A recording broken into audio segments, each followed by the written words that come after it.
बिस्मिल्लाहिर्रहमानिर्रहीम। मेरा नाम डॉक्टर जुल्फ़िकार है। मैं DHTU हॉस्पिटल खुशाब में एज आई स्पेशलिस्ट काम कर रहा हूँ।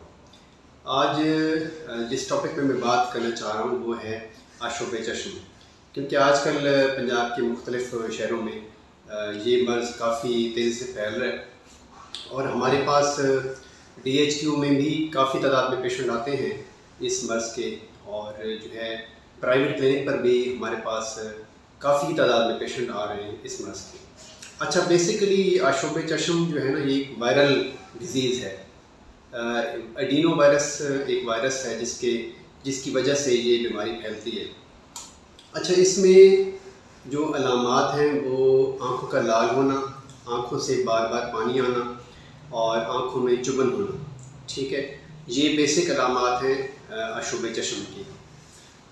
इस वायरस का जो सबसे बड़ा प्रॉब्लम है ये है कि इस मर्ज़ में जो सबसे ज़्यादा अहम प्रॉब्लम होता है वो ये है कि एक से दूसरे मरीज़ में या एक से दूसरे बंदे में स्प्रेड होती है।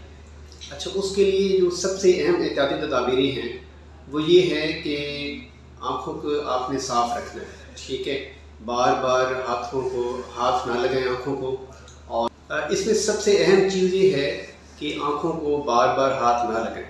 इससे ये है कि दूसरी आँख के मुतासर होने के भी चांस होता है, और फिर ये है कि दूसरे लोगों में भी ये वायरस मुंतकिल हो सकता है।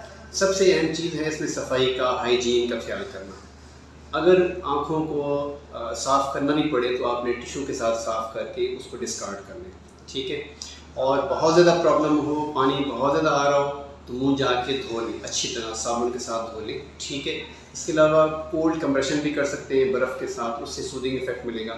फिर ये है कि मुस्तरद मौलज के पास आप जाके उसका इलाज करवाएं। ठीक है, तो उसमें सम टाइम ये है कि आँखों का सामने वाला पर्दा कॉर्निया भी इन्वॉल्व हो सकता है। ठीक है, उस सूरत में भी आप डॉक्टर के पास जाएँ और मुनासिब उसका इलाज करवाएं। अच्छा, इसमें जो आजकल सबसे ज़्यादा प्रॉब्लम आ रहा है वो स्कूल गोइंग चिल्ड्रन में है। अगर किसी बच्चे को ये बीमारी हो गई है, ये वायरस हो गया है, तो उसका सबसे बेहतर इलाज यही है कि उसको घर पे रखें, स्कूल ना जाने दें, क्योंकि इससे ये वायरस दूसरे बच्चों में भी मुंतकिल होने का चांस है। तो इस तरह हम जो है ना इसको स्प्रेड होने से रोक सकते हैं। अदरवाइज़ ये दूसरे बच्चों में मुंतकिल हो जाएगा और फिर और काफ़ी सारी तादाद में पेशेंट में इजाफा हो जाएगा।